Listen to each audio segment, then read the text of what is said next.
هل أتى على الإنسان حين من الدهر لم يكن شيئا مذكورا إنا خلقنا الإنسان من نطفة أمشاج نبتليه فجعلناه سميعا بصيرا.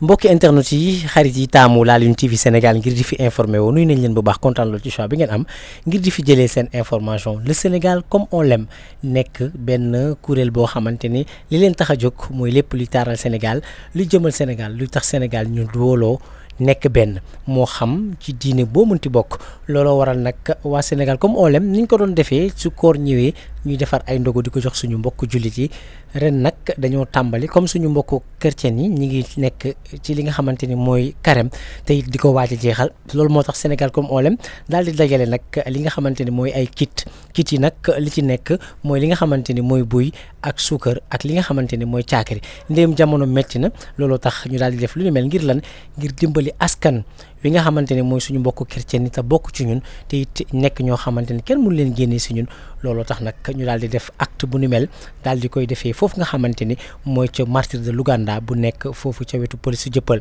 bi ñu fa demee nag fekk nañ fa ki nga xamante ni moom mooy curé bi fa ne waxtaan ak moom expliqué ko lan moo tax a jóg kuréel bi ak tamit mbir yu ni mel lu tax ñu taamoo fi nga xamante ni moom mooy martyr de Luganda kon mbokk ak xarit yi ñu seetaan li nga xamante ni moom mooy waa Sénégal comme on l'aime tey. Bonsoir tout le monde. Aujourd'hui, nous sommes à la paroisse des martyrs de Luganda. C'est une paroisse gérée par les pères piaristes. Donc, nous avons le collectif Le Sénégal comme on l'aime. On a choisi cette paroisse de par sa diversité. Moi, en tant que paroissien d'ici, je connais un peu comment ils mènent leur vie caritative. Donc, les portes ne se ferment jamais pour donner, que ce soit un catholique, que ce soit un musulman. Donc en voyant cela, je me suis dit c'est la paroisse qui est adéquate pour transmettre nos valeurs. Parce qu'on parle de Sénégal comme on l'aime. C'est le Sénégal d'hier qu'on veut retrouver. Et pour retrouver ce Sénégal, il faut que chacun se mette en tête que nos ancêtres n'avaient pas de religion. Et ils vivaient heureux, en communion. Ce n'est pas à nous de gâter cette communion. C'est à nous, au contraire, de revaloriser cela. De mieux transmettre ce que nous avons appris de nos aînés.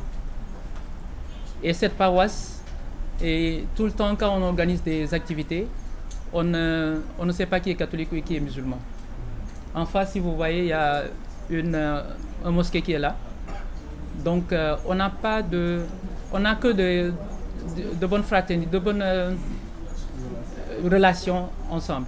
Parce que moi, par exemple, dans ma famille, j'ai une partie catholique, j'ai une partie musulmane. Et ça n'a pas empêché que, dès le bas âge, qu'on aille à l'école coranique. Donc tout cela, c'est une joie. Et c'est cela qu'on veut transmettre à travers le collectif Le Sénégal comme on l'aime. Donc je vais vous passer le curé de la paroisse. Je suis le père Simon Pierre Sagna, et natif de cette paroisse. Et je vous souhaite la bienvenue dans cette paroisse. Et je vous dis merci d'avoir choisi la paroisse des martyrs de Luganda pour cette première activité que vous posez à l'endroit de la communauté chrétienne. En vous disant merci à vous tous qui êtes là, je dis merci à ce groupe ou association, le Sénégal comme on l'aime. C'est un grand nom, le Sénégal comme on l'aime, ce qui veut dire que on est debout par amour pour notre pays et on est amour parce que nous-mêmes, on veut que le Sénégal soit ainsi.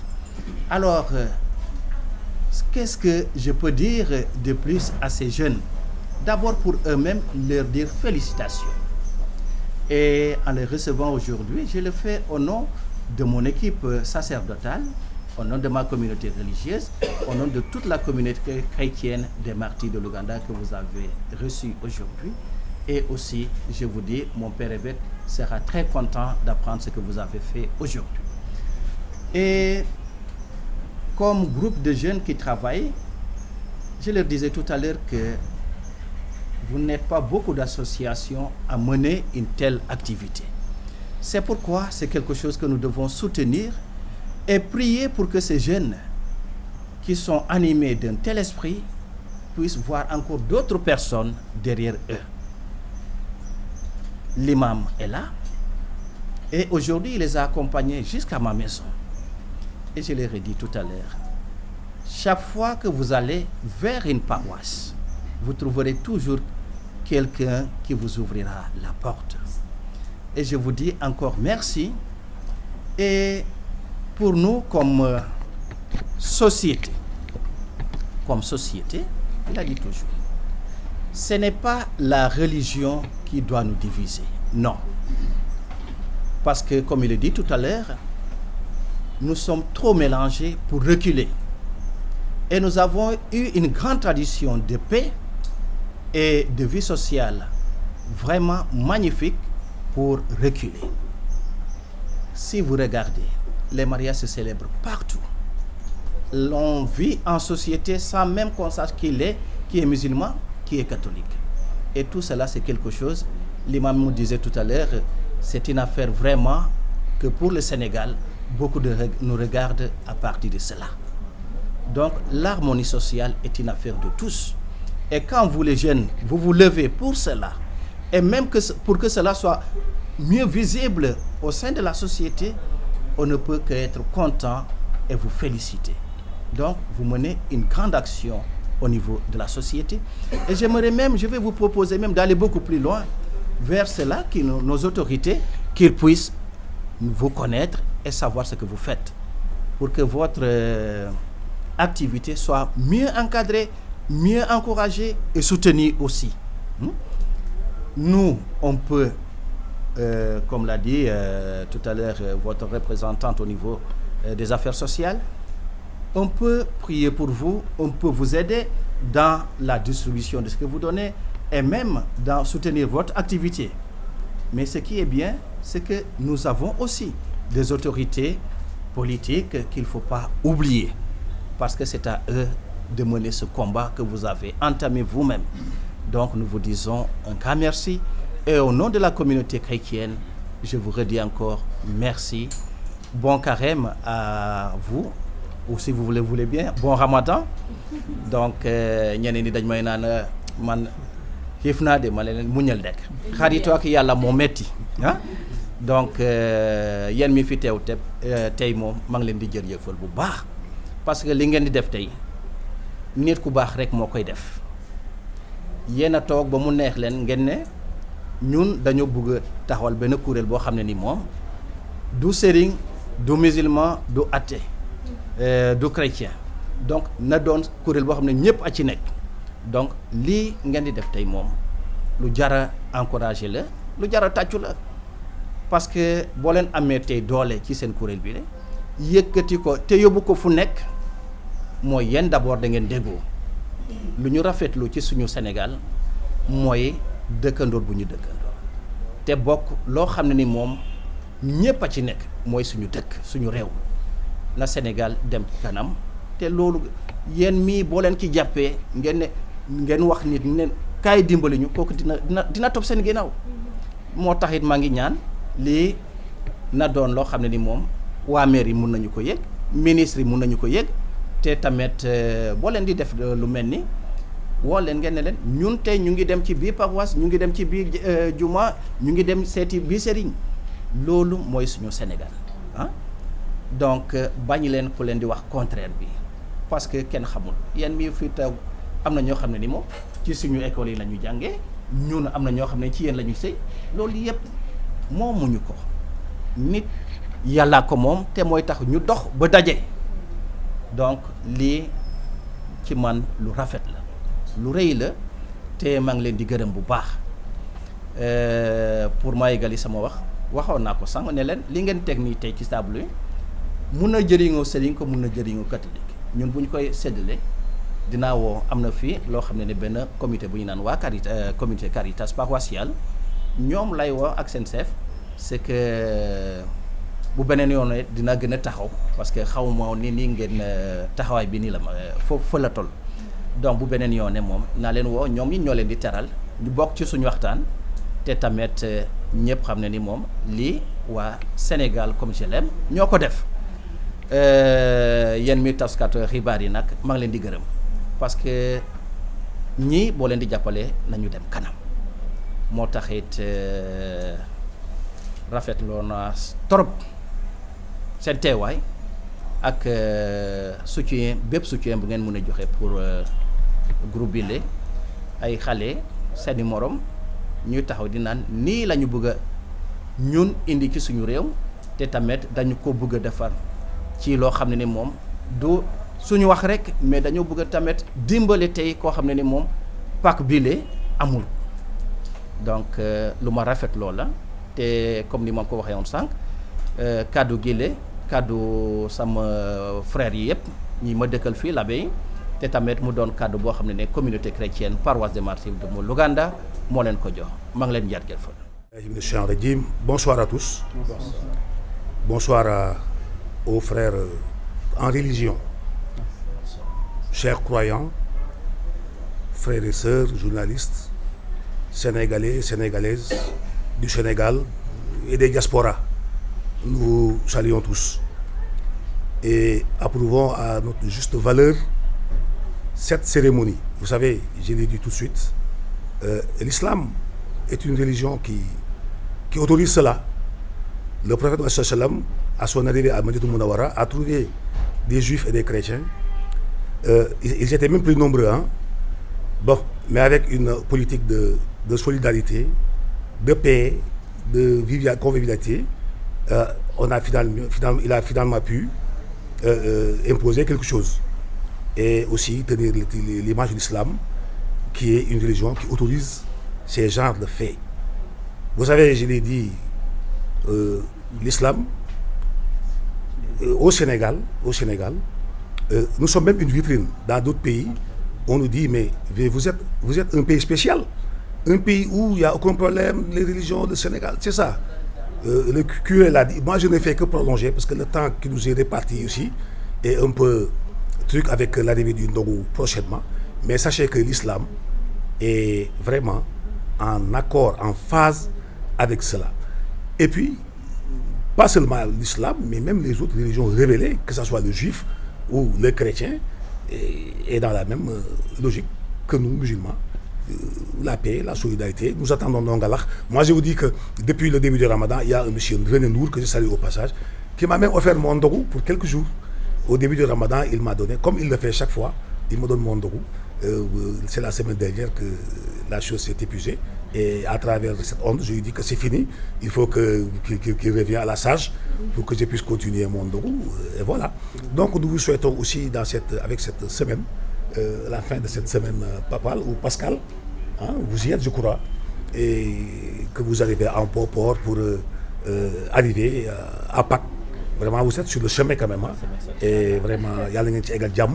ñu ko waa ji waxee rek incha allah mbokk yi lii nga xam ne moom lañ fiy def tey lu rafet la lii wax nañ ni yonent bi sallallahu alayhi wasallam bi mu ñëwee Madinatul Munawwara dafa fekk ay yahud ak i chrétien ba mu ñëwee fekk leen foofu dafa nekk ak ñoom ci dundin gu am solo am nu mu fay doxal indi science environnementale indi science sociale def politique ba l'islam taxaw l'islam ba mu ñëwee itam xeexu leen ndax ñun suñu problème du chrétien du juif du ko am gëm suñu problème mooy ñu nekk ci jàmm nu fexee nu nekkee ci jàmm te wax naa ni à travers lii ñuy def nii na law ci Sénégal ba ñu ñuy copier en Afrique ndax lii mën na nekk yoon woo xam ni jàmm bi ñuy wër tiit bi nga mu ñu tiim ak musiba yu ñu wër jaar ci Sénégal comme on l'aime te ku ne xam ne Sénégal comme on l'aime du dara lu dul Sénégal bu nekk ci jàmm rek te lii jàmm rek la diggante jullit chrétien juif sénégalais ñun ñëpp jàmm la ñu xam ngeen di nuyu di rafetlu lii ngeen def parce que bu fekkoon ni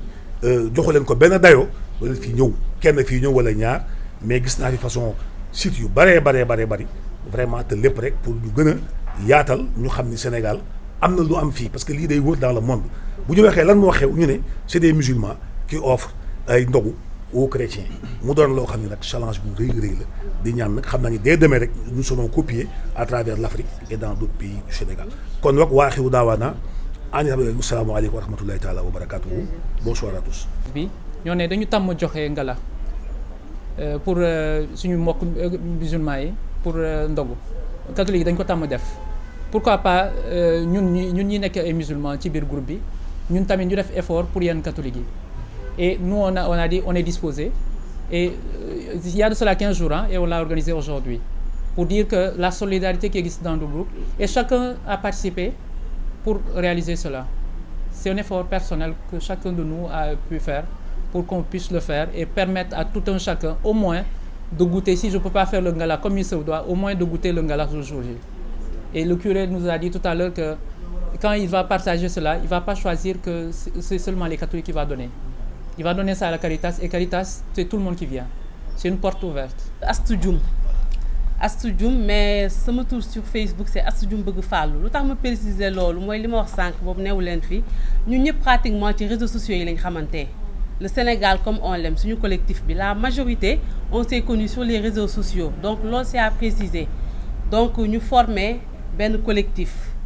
Donc collectif bi y a des musulmans, il y a des chrétiens. Activité bu musulmans yi war a am chrétiens yi dañuy ñëw jàppale ñu. Activité bu chrétiens yi war a am musulmans yi dañuy dem jàppale leen. Daaw rek la ñu dem Popenguine nettoyer sanctuaire bi te y avait beaucoup de musulmans yoo xamante ne participer nañ ci. Pour juste vous dire que Sénégal li ñuy wax rek dëkk la boo xamante ne ñaari religion yi fi nekk yàlla dafa def dañoo bokk nekk benn. Li ma wax sànq rek musulman boo gis am na parent chrétien chrétien boo gis am na parent musulman loolu c'est à préciser donc am na loo xamante ne man je pense que xajul Sénégal donc xaju fi donc li ñuy def nii peut-être am na ñoo xamante ne njëkk nañ ko fi def ñun continuité rek lañ def te bëgguñu mu yem fii parce que man personnellement bi ma ci duggee ba léegi dama ci gis njariñ parce que organiser nañ fi benn match football ma wax ko sama benn nit automatiquement dafa toog mu ne ma Astou looy wax nii match football musulman contre chrétien kon de loolu dina neex donc après ci laa ko expliquer comment ça se passe donc loolu dafa nekk tout le temps loolu laa leen wax ñun xamuñu lu ñu yor te li ñuy def defuñu ko ndax ngistal déedéet buñ ko doon def ndax ngistal dañuy jug dem seeti politiciens yi pour ñu jàppale ñu bii benn lii ñu def nii tey benn loxo dugg ci ñun ñoo jël suñu asaka yéene ku am ñaari junni joxe ñaari junni ku am 1000 francs joxe 1000 francs ku am 50 000 joxe 50 000 ku am 100 000 joxe 100 000 ñu daal di booloo dem marché jënd suñu yëpp toog defar daat koy indi maanaam lii ngeen di fi yëpp suñu asaka yéene la te curé nee na bu ñu ko joxee moom bi ñi ngi koy jox nekkul ay chrétien kese ndax ay musulmans sax dañu fiy ñëw di solliciter donc ñu nekk ci weeru ramadan nekk ci weeru carême ren mu daal di daje ñu ñaari religion yëpp bokk woorandoo li ma sama xarit bi naan ren su may wooru gaala duma xam fan laay dem lekk jee ma ne ko kon ren cólle nga donc di leen gërëm di leen sant di gërëm waa collectif bi parce que ñun bureau bi déjà maa ngi préciser bureau bi ñu koy teg bu benn musulman tegoo après benn chrétien moo ciy topp c'est-à-dire duñ nangu sax ñaari musulman yu jiitle wala ñaari chrétien yu jiitle donc affaire bi dañ ko def équitablement benn musulman benn chrétien benn musulman benn chrétien donc curé imam ñu ngi leen di ñaan ngeen ñaanal ñu parce que ay ndaw lañu yuy soog a door xam nañ ne ku ci nekk am nga occupation ku ci nekk am nga loo bàyyi muy ñun muy ñeneen ñi fi teew mais ku ci nekk li ñu naan àdduna loo bëgg rek dañ ciy def sacrifice donc tout est sacrifice dans la vie on s'est tous sacrifiés pour ñëw on s'est tous sacrifiés pour joxe lii te je précise defuñu ko pour ngis dañ ko def ak xol bu sedd guy ndax chrétien yaa ngi ni chaque année bii mooy 3 ans chaque année ñu jox musulmans yi yo ndogu génn ci mbedd bi def ay café Touba def ay pain saucisson ay ndogu yu baax joxe ko donc ñu ne ren ñun incha allah ñun musulmans yi dañuy jug parce que il faut ñu delloo njukkal chrétiens yi parce que nañu waxante dëgg ñoom ñoo ko njëkk a commencé di ñu ko jox donc li ñu def nii li ñu naan teraanga rek li sama maam naan ya teraanga kenn du ko lekk kenn du ko naan donc nit ki da nga koy bëgg rek jël ko defal ko teraanga donc teraanga baa ngi nii donc képp ku ci xaj rek donc ñu xajal ko ci incha allah. On va juste parler un peu de la feuille de route de ESCOA. Nous avons une feuille de route annuelle et sur la feuille de route, il est prévu d'aller faire le tour des familles religieuses, aller se présenter le collectif, solliciter des prières pour que ce collectif puisse aller de l'avant. Donc ça, c'est la première étape. Il est aussi prévu de participer à chaque événement religieux, que ce soit Popenguine, que ce soit Magal, que ce soit Gamou, pour montrer notre présence, mais aussi montrer que le Sénégal est un. Que je peux aller à Touba, moi catholique, mais je me sens comme un mouride. Je peux aller à Tivaouane, moi, catholique, je me sens comme un tidjane. Le musulman peut venir à Popenguine, se sentir comme un catholique. Donc, participer de manière sociale sur les activités qui seront mises en place par les organisateurs de ces pèlerinages. On a aussi prévu, comme chaque année, de faire un match de fraternité catholique-musulman. Heureusement, pour la fraternité et pour le dialogue, il n'y a jamais eu de vainqueur. Depuis 2 éditions, il n'y a que des matchs nuls. Donc, et on espère que l'année prochaine, il y aura un vainqueur. Mais s'il y a match nul aussi, on comprendra que c'est la volonté divine, que le Sénégal est un. Donc, par rapport à cela aussi, nous avons vraiment prévu de lancer officiellement la structure, de manière officielle, parce que nous sommes en train de travailler sur les reconnaissances juridiques. Donc, une structure doit au moins être reconnue juridiquement pour pouvoir aspirer à avoir d'autres partenaires. Il faut noter que toutes les initiatives qu'on a eu à prendre jusqu'à présent le sont de manière personnelle et individuelle. Donc, ce sont les membres du collectif qui sont là, qui prennent de leur poche pour permettre à aider leur prochain. Parce que c'est ça, servir son prochain, un sacerdoce, c'est ça notre slogan. Donc, nous remercions tout le monde. Le plan d'action sera partagé, mais nous sollicitons aussi la presse, et nous les remercions d'être présents aujourd'hui, à ce qu'elle puisse accompagner le collectif dans la vulgarisation de ses actions. Ce n'est pas, comme l'ont dit certains, du Gristel, mais ça permet de montrer le visage du Sénégal qu'on veut montrer au monde entier. On veut montrer un Sénégal qui est le Sénégal que nous voulons proposer. Le Sénégal existe, le Sénégal est là. Les aînés ont eu à faire des choses dans ce pays. Ce legs-là, il faudrait que nous pérennisions. Il ne faudrait pas que ça se casse à notre niveau. Il y a trop de tensions dans ce pays, il y a trop de problèmes dans ce pays, mais nous savons que le Sénégal restera debout. S'il y a des jeunes comme nous qui ont cette conscience et qui travaillent à ce que cela soit pérenne. Donc nous, ce que nous voulons, c'est une stabilité pour ce pays, une cohésion sociale, un cousinage à plaisanterie fort, une amitié, bien c'est sincère, la paix, la concorde, l'entraide, dans la fraternité, parce que je pense que nous sommes un pays frère, et nous voulons que les autres pays nous prennent en exemple. Ils ont toujours pris en exemple, donc ce que les aînés nous ont légué, les anciens khalifes, paix à leurs âmes, les anciens archevêques de l'Église catholique, chefs de l'Église catholique, paix à leur âme, ce qu'ils ont eu à bâtir, que ces fondements restent solides. Et nous allons travailler à les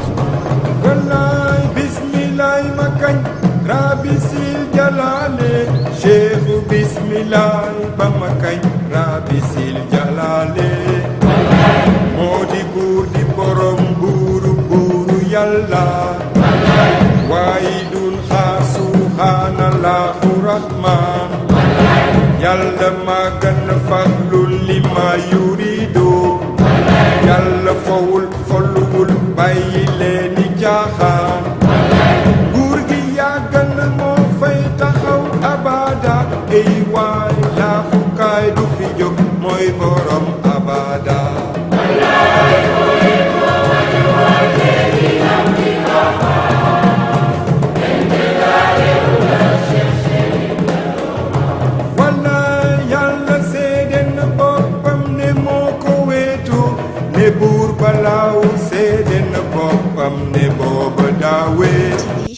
Plus proche, on s'entend mieux.